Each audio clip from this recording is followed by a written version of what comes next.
பாரதத்தை நேசிக்கும் அன்பு தமிழ் நெஞ்சங்களுக்கு என் இனிய வணக்கம். இன்றைக்கி நான் பார்க்க போகிறேன்னா எண்மண் எண் மக்கள் நடைப்பயணத்தின் போது பாஜக தலைவர் பேசிய உரை பற்றி தான் பார்க்க போகிறோம். அதாவது பாத யாத்திரை ஆரம்பிக்கும் போது இருந்த தொண்டர்கள் இப்போது நடக்கின்ற பாத யாத்திரையில் யாரும் இல்லை என தொண்டர்கள் அனைவரையும் திமுக அரசு கைது செஞ்சிட்டாங்க எனவும், என்னையும் மட்டும் இன்னும் கைது பண்ணலை, ஆனால் விரைவில் என்னையும் கைது பண்ணுவாங்க, ஆனால் அண்ணாமலை தொட்ட என்ன நடக்கும் என திமுக அரசுக்கும் அதே போல் ஸ்டாலின் அரசுக்கும் தெரியும், அதனால் இன்னும் என்னை கைது பண்ணலை எனவும், கலைஞர் ஆட்சியில் எம்ஜிஆருக்கு நடந்தது போல அதே போல் பாஜகவிற்கு இப்போது நடக்கிறது எனவும், திமுக எல்லாம் திருட்டு பயலுங்க, யாரும் பயப்படக்கூடாது என அண்ணாமலை அவர்கள் அறிவுரை கூறியுள்ளார். அந்த வீடியோ பார்த்தா பார்க்க போகிறோம்.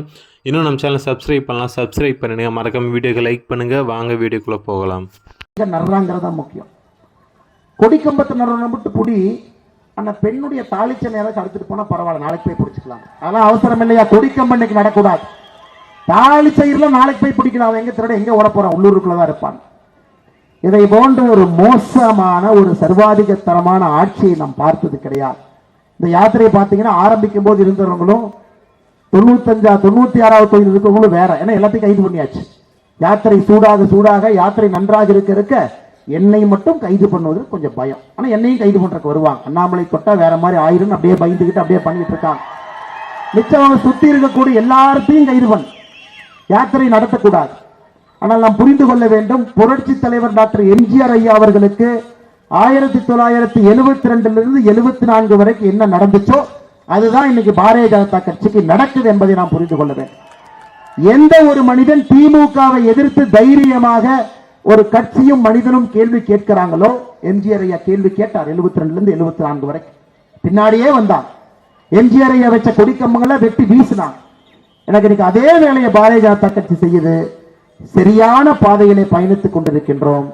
மக்கள் நம் பக்கம் இருக்கிறாங்க. திமுக மாதிரி பேடி பயலுக்கெல்லாம் நம்ம பயப்படக்கூடாது. அவனுக்கெல்லாம் திருட்டு பயல். மக்களுடைய பணத்தை யாரு கொள்ளையடித்தாலும் நாம் கேள்வி கேட்கணும். அதுக்கு தான் நம்ம அரசியல் இருக்கும். இதற்கெல்லாம் பயப்படாம உங்களுடைய அரசியலை தொடர்ந்து நடத்துங்க, போய்கிட்டே இருங்க. ஒருவேளை கைது பண்ணி ஜெயிலுக்கு அனுப்புறாங்கன்னா பின்னாடி ஜாமீன் எடுக்கிறதுக்கு நாங்க வந்துகிட்டே இருக்கிறோம். 3 நாள் நல்லா படுத்து தூங்கிட்டு ஜெயில ரெஸ்ட் எடுத்துட்டு வெளியே வாங்க. ஏன்னா நம்முடைய இலக்கு என்பது தமிழகத்தில் ஏழை ஜாதி இருக்கக்கூடாது. அதான் நம்முடைய இலக்கு. நமக்கு வேற எந்த இலக்கு கிடையாது.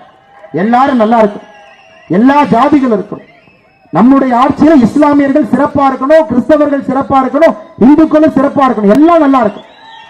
ஆனா பாரதிய ஜனதா கட்சியினுடைய ஆட்சியிலே ஏழை என்கின்ற